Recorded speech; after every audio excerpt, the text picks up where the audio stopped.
नमस्कार दोस्तों इस दौर में क्यों महत्वपूर्ण है हरियाणा के भीतर जीत भारतीय जनता पार्टी के लिए और क्यों आसान है इसी वक्त में कांग्रेस के लिए हरियाणा के भीतर जीत मिलना। ये सारे सवाल शुरू से चलता आ रहा है और हर कोई इस दौर में ये बात मानकर चलता रहा कि दरअसल देश के प्रधानमंत्री नरेंद्र मोदी और अमित शाह जिस बिसात को हरियाणा के विधानसभा चुनाव में बिछा रहे हैं उसमें तीसरी बार जीत मिलना नामुमकिन है।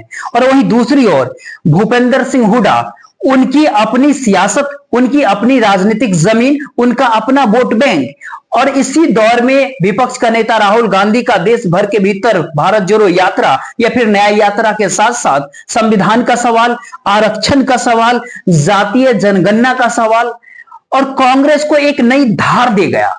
लेकिन हरियाणा के विधानसभा चुनाव में ऐसा क्या कुछ हो गया है जो आपको चौंका सकता है। जी हां, सियासी तौर पर तो हर कोई इस बात को मानकर चलता रहा कि दरअसल कांग्रेस के लिए यह एक केक वॉक है, यानी यह कहे कि यह एक आसान जीत है। लेकिन दरअसल दिल्ली के भीतर जो कोई बैठते हैं कांग्रेस के हेडक्वार्टर के भीतर या फिर दिल्ली के भीतर जो बीजेपी के हेडक्वार्टर के भीतर भी बैठते होंगे और उस दौर में वो बैठे होंगे जब टिकटों का बंटवारा हो रहा था, उस समय में किसी भी हरियाणा के उम्मीदवार नेता या फिर कहे टिकट पाने या फिर ना पाने वाले से यदि आप कोई भी चर्चा करते तो यही बात बताता कि आखिर सभी एक ही हैं। सभी इस बात को जानते हैं कि अपनी राजनीतिक जमीन को बनाए रखना है हर हाल में और यह एक पारंपरिक राजनीति रही है इस देश के भीतर जिसमें अपनी राजनीतिक जमीन को बनाए रखने के लिए विपक्ष हो या फिर विरोधी के साथ भी तालमेल बैठाना पड़ता है। यानी ये कहे कि तुम्हारे 4 उम्मीदवार, उनके खिलाफ हम कमजोर कैंडिडेट को खड़ा कर देंगे और हमारे 4, 5, 6 उम्मीदवार के खिलाफ आप कमजोर कैंडिडेट को खड़ा कर देंगे। यानी ये कहे कि सियासी तौर पर एक ऐसी चक्रव्यूह होता है जिसके भीतर जो नेता इस सौदेबाजी के दायरे में खेल पाने के लिए सक्षम होता है फिर वो मुख्यमंत्री पद की राह उसके लिए आसान हो जाता है। यानी ये कहे कि उसको अपनी राजनीतिक कद को बरकरार रखना उसके लिए आसान हो जाता है। यानी हरियाणा के विधानसभा चुनाव के भीतर क्या यही खेल चल रहा है, ये सवाल होता है। वही दूसरा सवाल इस दौर में इससे भी कहीं बड़ा होता है क्योंकि दिल्ली के भीतर भारतीय जनता पार्टी की सत्ता यानी नरेंद्र मोदी और अमित शाह इस बात को बाखूबी समझ रहे हैं कि इस देश के भीतर जहां जहां भी पैसा है, चाहे वो हैदराबाद के भीतर हो, चाहे बेंगलुरु के भीतर हो, चाहे मुंबई महाराष्ट्र के भीतर हो, पूरे इस लाइन में हरियाणा का गुरुग्राम भी होता है, दिल्ली से सटा हुआ इलाका होता है और बड़ी संख्या में वहां पर कॉर्पोरेट की मौजूदगी होती है।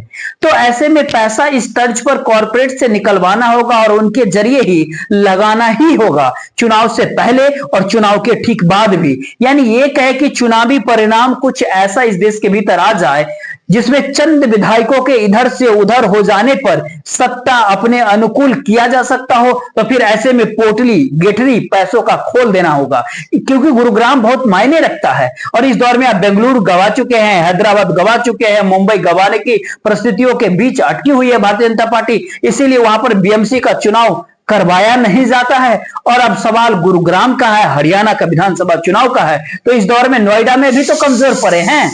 जी हां, क्योंकि लोकसभा चुनाव 2024 के भीतर जो कुछ हुआ, जिस तर्ज पर हुआ, जिस अंदाज में हुआ, इस चुनाव के भीतर बीजेपी ने जितनी भी सीट गवा डाली तो उसके बाद तो उसकी साख तो कम हुई है। लेकिन अब कॉर्पोरेट के लिए भी जीवन दान का सवाल है, उसकी शुरुआत हरियाणा के चुनाव परिणाम से होने वाली है। तो ऐसे में कॉर्पोरेट की पूंजी भी इस चुनाव के भीतर पूरी लगा दी जाएगी, ये सवाल है।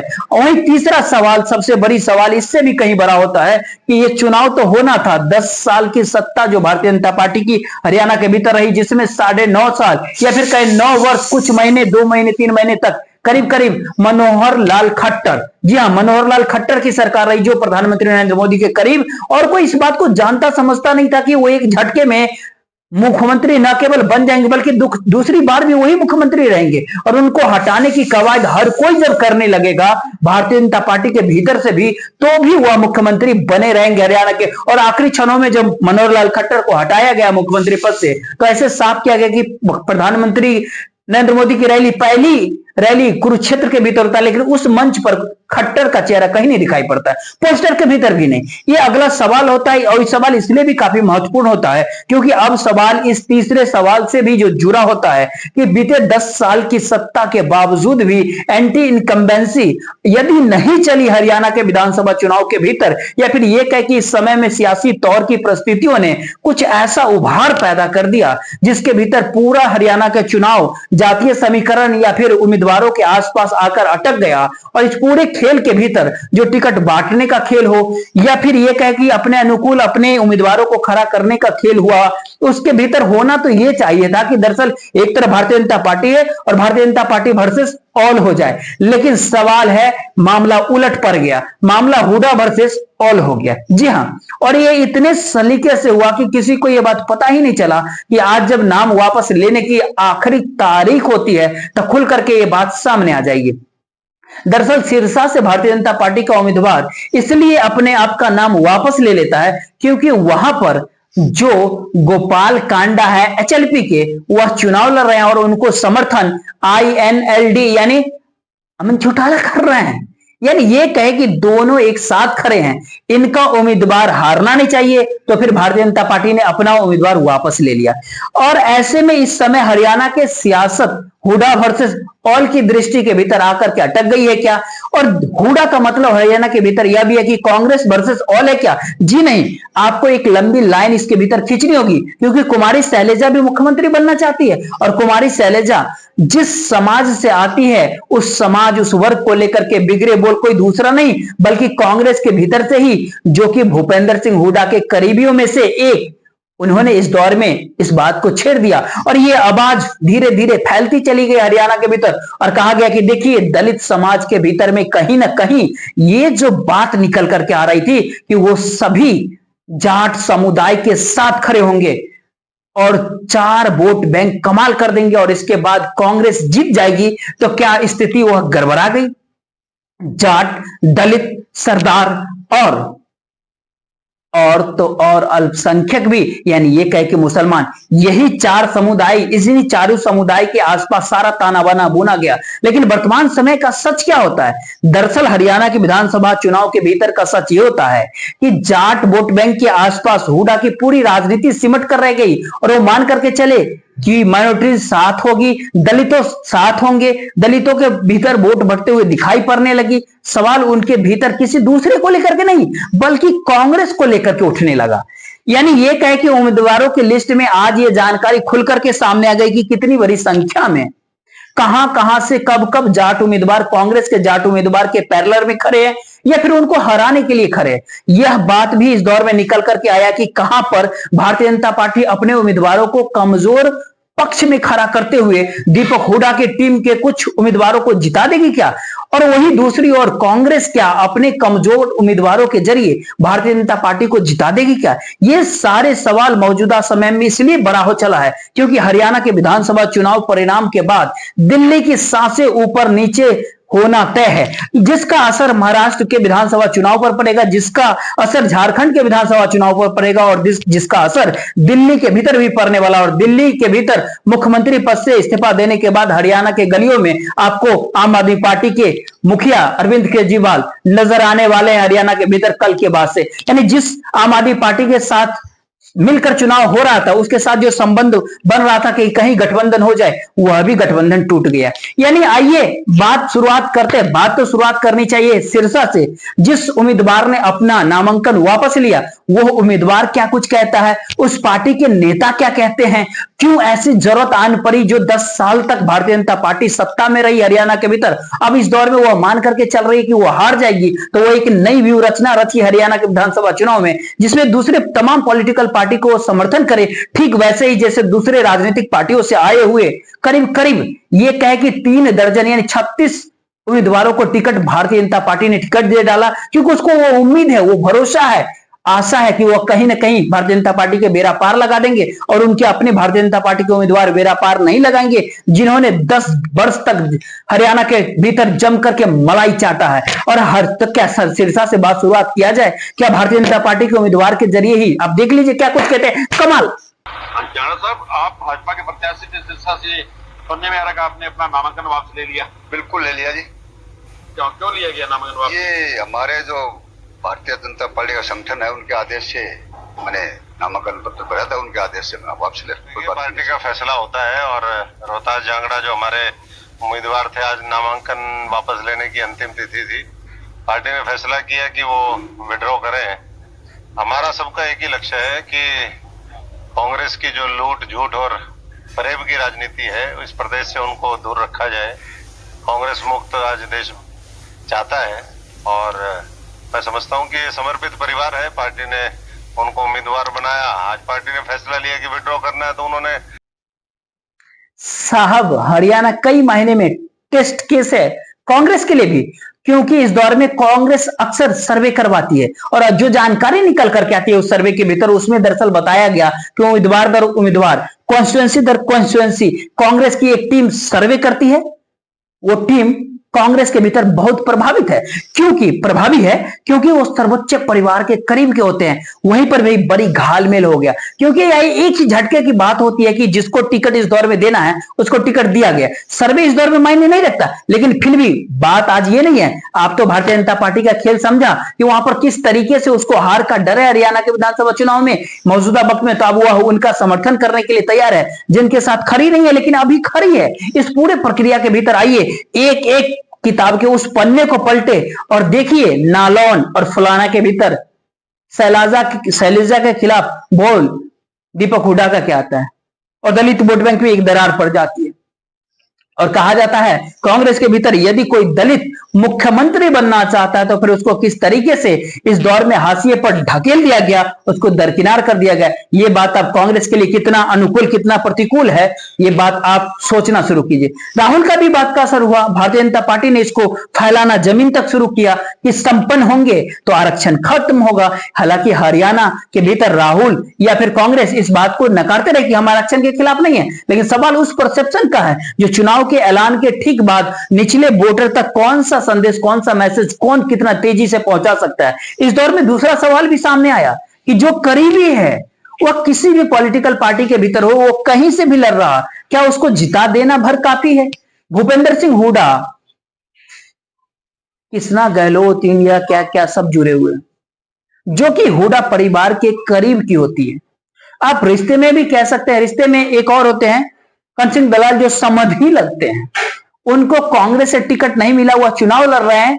सवाल था कि उनके खिलाफ कांग्रेस मजबूत उम्मीदवार खड़ा करे या फिर कमजोर खड़ा करे, तो कमजोर खड़ा कर दिया, क्योंकि 90 में से 72 सीट तो भूपेंद्र सिंह हुड्डा ने तय किया है। उसके बाद सवाल ये उठता है कि भारतीय जनता पार्टी जिन परिस्थितियों के साथ चल रही है उसके भीतर वह मानकर चल रही है कि हर उस राजनीतिक पार्टी को साथ दीजिए जो कांग्रेस को हरा सकता है। इस वक्त में जेजेपी की महत्ता हरियाणा के विधानसभा चुनाव में खत्म हो गई, क्योंकि लंबे समय तक जेजेपी भारतीय जनता पार्टी के साथ सत्ता की मलाई चख चुका है। आईएनएलडी हरियाणा के विधानसभा चुनाव के भीतर उसका उदय हो रहा है। इसको 5-7 सीट मिल सकती है और खास करके सिरसा का जो बेल्ट होता है जिसमें रानी, यमुनानगर, इन सारे जगहों पर मजबूत स्थिति है। इसके अलावे एलनाबाद होता है, संधोरा होता है, असंध होता है, हतीन होता है, बहादुरगढ़ होता है, इन सारे जगहों पर वो टक्कर देने की स्थिति में है। वो इस बात से कोई इनकार नहीं कर सकता।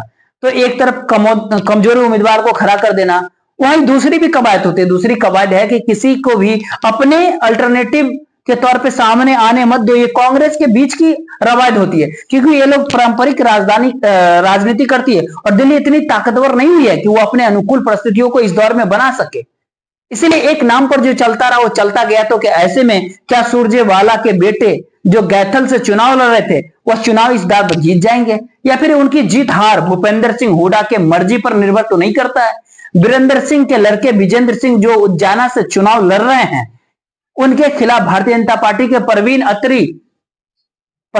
अत्री वहां पर खड़े होते हैं। अब क्या उनके सामने क्या कुछ होगा? यहां पर परिस्थिति बहुत साफ होता है कि रोजाना के भीतर विजेंद्र सिंह का जीतना नामुमकिन है, क्योंकि हुड्डा नहीं चाहते हैं कोई भी नई पीढ़ी सामने आई जो राहुल गांधी के साथ कंधे से कंधा मिला करके चले, और आने वाले समय में तो मुश्किल हो जाएगी ना। तो चुनाव परिणाम भी क्या उसी दिशा में जाएंगे? इस बात पर बात करें उससे पहले थोड़ी बात और आपके साथ करना पड़ेगा। जैसे जिंद के भीतर भारतीय जनता पार्टी का उम्मीदवार कांग्रेस ने वहां पर एक सख्त कमजोर व्यक्ति को खड़ा किया, एक रईस व्यक्ति को, पैसे वाले को।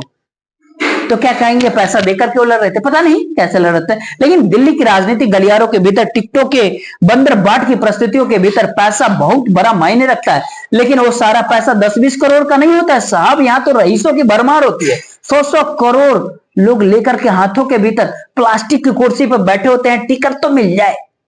और हुड्डा इस बात को जान चुके थे कि अब वो मुख्यमंत्री बनने वाले हैं और उनके लिए पूरी की पूरी व्यू रचना, चाहे वह उस टीम के जरिए हो रही हो जिस टीम को निरीक्षण करना था, परखना था, उसको समझना था, जिसकी अगुवाई मांगन कर रहे थे, या फिर उसके बाद उस संदेश को सामने ले जाना था, या फिर ये कहे कि विपक्ष के नेता राहुल गांधी जिस राजनीति को मौजूदा समय में साधना चाहते हैं उस राजनीति के भीतर कांग्रेस का भला तो हो जाएगा, लेकिन भला कांग्रेस के भीतर उस नेताओं का भला कतई भी नहीं होगा जो इस बात को सोचते हैं कि उनकी राजनीति, उनकी सियासत इतने लंबे समय तक चली है तो अब मीठा फल खाने का, बैठ करके खाने का मौका है तो अपने अनुकूल सब कुछ करना होगा। हुआ भी कुछ ऐसा ही। इस समय में कौन कहां से कब कैसे चुनाव लड़ जाए, कुछ लोग तो 4-4 बार चुनाव हार करके भी टिकट पा गए। जैसे इंदरी का सीट होता है, फतेहाबाद के भीतर कांग्रेस का प्रत्याशी बलदेव सिंह तोरटपुड़िया ये भाषण देते समय कह देते हैं कि आप कांग्रेस को नहीं INLD को वोट दीजिए। गन्नौल में कुलदीप शर्मा होते, लेकिन इनके लिए मुश्किल हालात होती है। वहां पर अंबाला के भीतर मन्नौर जो कि एक इंडिपेंडेंट कैंडिडेट के तौर पर होते हैं वो आगे चल रहे हैं। ये तमाम सारी परिस्थिति अपने तौर पर बताती है। एक ऐसी स्थिति आकर खड़ी हो गई जिसके भीतर टिकटॉक के वितरण से ही यह बात तय होने लगा कि कौन मुख्यमंत्री है, किसको जिताना है, किसको नहीं जिताना है। और इन परिस्थितियों के भीतर अपने अपने तौर पर ऐसा नहीं है कि ये केवल कांग्रेस के भीतर का डंडा है, ये भारतीय जनता पार्टी के भीतर भी तो, बीजेपी के भीतर तो 2 लोग चाहते हैं, अनिल विज भी चाहते हैं, राव इंद्रजीत भी चाहते हैं कि मुख्यमंत्री बन जाए हरियाणा के। मनोहर लाल खट्टर जो पिछले 10 साल से मुख्यमंत्री थे, दीपक हुड्डा जो अब मुख्यमंत्री, अपने अपने दावों को अपने अपने तरीके से, अपनी ताकत, अपनी पार्टी की ताकत, अपनी जीत को लेकर के सब कुछ बताने से इस दौर में कतरा नहीं रहे। जो जन समर्थन मिल रहा है कांग्रेस पार्टी को, तो 36 बरादरी बन बना चुकी है कि अगली सरकार हरियाणा में कांग्रेस की सरकार होगी, क्योंकि 10 साल कांग्रेस की उपलब्धियां एक तरफ है और इनकी विफलताएं एक तरफ है। 10 साल में प्रदेश को पीछे धकेलने का काम किया।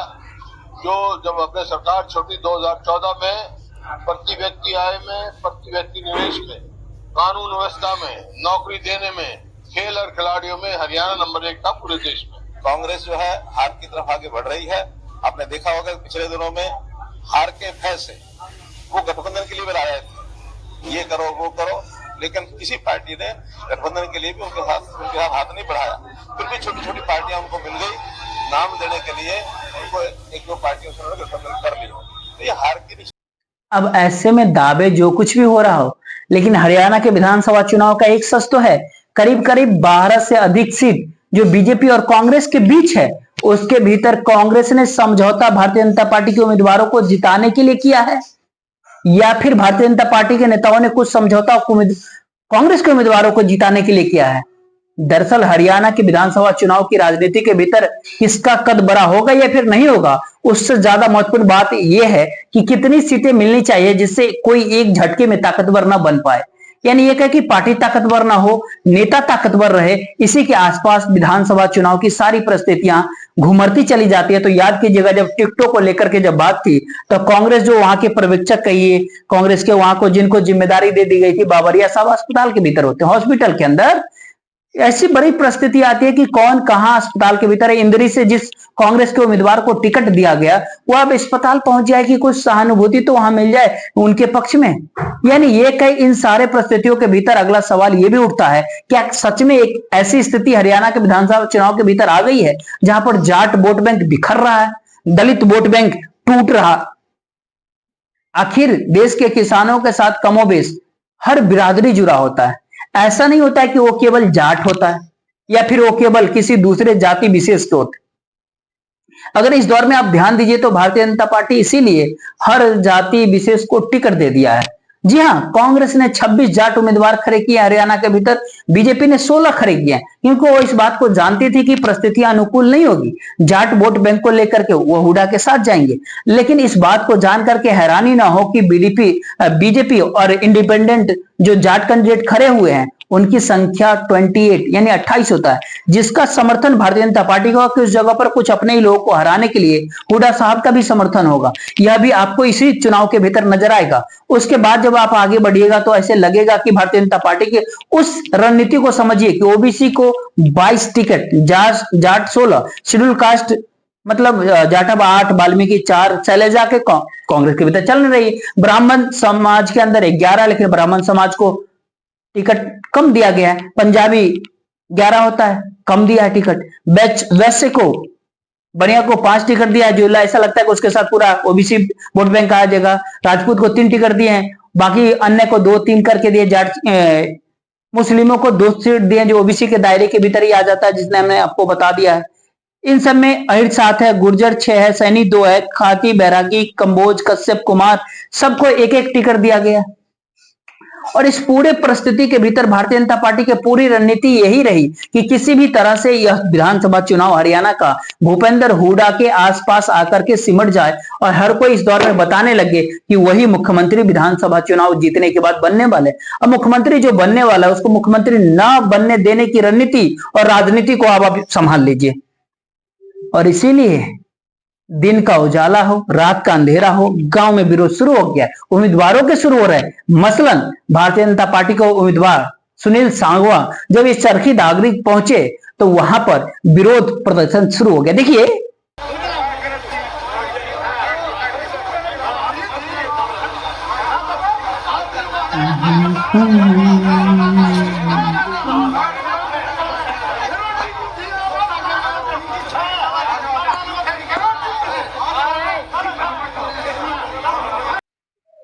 ऐसा नहीं है कि केवल भारतीय जनता पार्टी के नेताओं का ही विरोध हो रहा है। जी हाँ, कांग्रेस के नेताओं का भी विरोध हो रहा है। प्रदीप नारवार करके हैं जो कांग्रेस के हैं, एक रात के अंधेरे में नारे लगते हैं इनके खिलाफ। क्या कुछ लगता है विरोध कैसे होता है, देख लीजिए।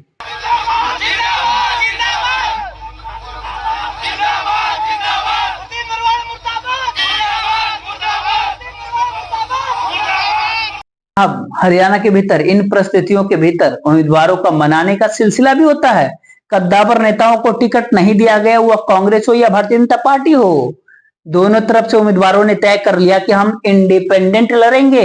और ये इंडिपेंडेंट की लाइन अलग अलग जाति विशेष समुदाय के भीतर से और पंचायत और उसके जरिए जब निकल करके आती है तो संदेश एक बहुत साफ तौर पर निकल करके आता है। कहीं इस बार इंडिपेंडेंट का तादाद 2 डिजिट में तो नहीं हो जाएगा, 10 से पार तो नहीं कर जाएगा। और 10 पार करने का मतलब ये होता कि यदि 10 पार ये कर रहे हैं, 5-7 टिकट INLD जीत रही है, 1-2 टिकट कोई दूसरी भी पार्टी का अगर कोई आकर के जीत गया तो इसके बाद तो ये तय है कि यह विधानसभा त्रिशंकु हो जाएगा। मनाने का सिलसिला कैसे चलता है? आज लगता है कि नलवा से independent candidate professor Sampat Singh, जिनकी अपनी सियासत बहुत पुरानी रही है, इनके पिता की राजनीति भी बहुत पुरानी रही है और शायद सियासी तौर पर इनकी पहचान एक बेहतरीन नेता के तौर पर है। और जब उनको ये बात जानकारी मिला कि उनको मनाने के लिए दीपेंद्र सिंह हुड्डा आने वाले हैं तो उन्होंने एक मीटिंग बुला ली, बैठक बुला लिया। और बैठक बुला करके उन्होंने बताया कि देखिए, उनका विरोध मत कीजिएगा, कुछ भी कहिए, हम लोग राजनीति करते हैं, चुनाव मैं लड़ रहा हूं, लेकिन उनका विरोध और उनके खिलाफ नारे मत लगाइएगा। देख लीजिए आप भी किस अंदाज में वह भी अपने लोगों से कह रहे हैं। इसका भी जो है ना निकालना, वो भी हमारे साथ एक किस्म के मैं के लिए मानता हूं कि हमारी शौक सेवा में आए हैं और शौका कुल परिवार होता है, वो बोलता नहीं। इसलिए मेरे आपसे हाथ जोड़कर यही नहीं जी, मैं हाथ जोड़ के निवेदन कर रहा हूँ, अपने घर आ रहे हैं।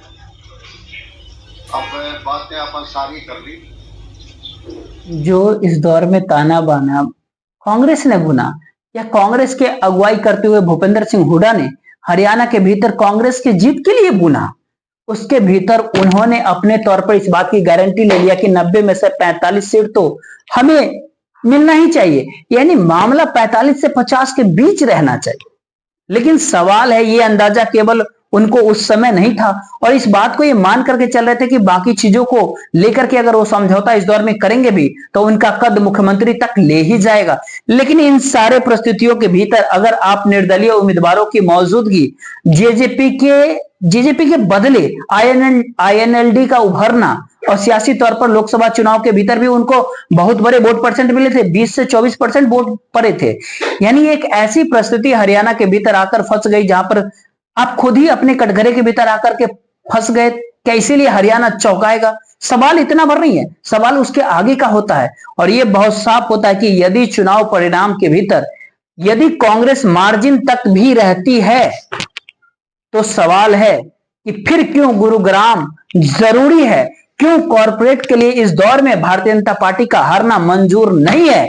और ऐसे में सियासी तौर पर पैसों का खेल इस भारत देश के भीतर कर्नाटक के भीतर हुआ, मध्य प्रदेश के भीतर हुआ, महाराष्ट्र के भीतर हुआ, तमाम कई राज्यों के भीतर जो सत्ता पलटी गई वो खुलेआम खुले तौर पर पैसों का खेल कौन खेलता था, यह भी इस देश के भीतर किसी से छुपा हुआ नहीं है। और ये पैसा लाने में कोई दुविधा होती नहीं है, यह भी बात किसी से छुपा नहीं है।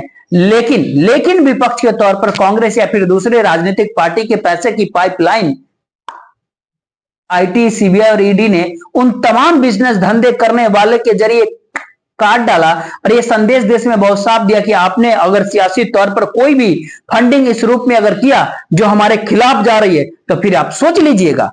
यह संदेश अपने आप में बड़ा इसलिए भी होता है क्योंकि चुनाव से एन पहले कितनी पूंजी, कितने पैसे कैसे लगेगा, इस बार तय होने लगा कि उससे ज्यादा पूंजी, उससे ज्यादा बेहतरीन तरीके से चुनाव के बाद निकलने लगेगी। क्योंकि हरियाणा के विधानसभा चुनाव जो चुनाव के ऐलान के साथ नजर आ रहा था, या फिर जो परिस्थिति थी वह आज के दौर में बदल गई है।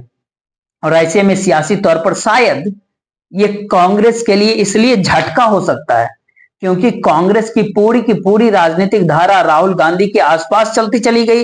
लेकिन यदि चुनावी परिणाम लोकसभा चुनाव के बाद हरियाणा का अनुकूल नहीं होता है तो फिर वह हुड्डा पर असर नहीं डालेगा, वह हरियाणा की राजनीति के भीतर कांग्रेस नेताओं के ऊपर असर नहीं डालेगा।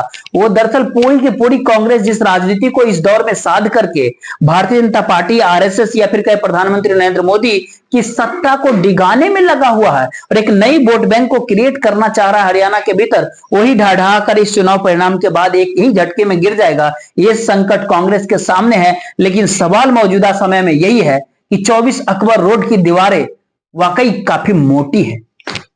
आवाज अंदर बाहर जाती तो है, लेकिन दिन के उजाले में और रात होते होते वही नेता तस्वीरों को अलग अलग बैठकों के जरिए और टिकटों के आसरे बदलते चले गए। तो ऐसे में हरियाणा के विधानसभा चुनाव के भीतर खुला खेल राजनीतिक तौर पर नायाब तरीके से शुरू हो चला है। उसका परिणाम जो कुछ भी आए, लेकिन इसका यह संदेश उसका उस राजनीति के लिए खतरनाक है जो एक ही पार्टी के भीतर रह करके दो दिशाओं के भीतर चलना चाहती है। देखते रहिए। बाकी इस वीडियो को ज्यादा से ज्यादा लोग तक शेयर कर दीजिए, वीडियो को लाइक कर लीजिएगा, चैनल को सब्सक्राइब जरूर कीजिएगा।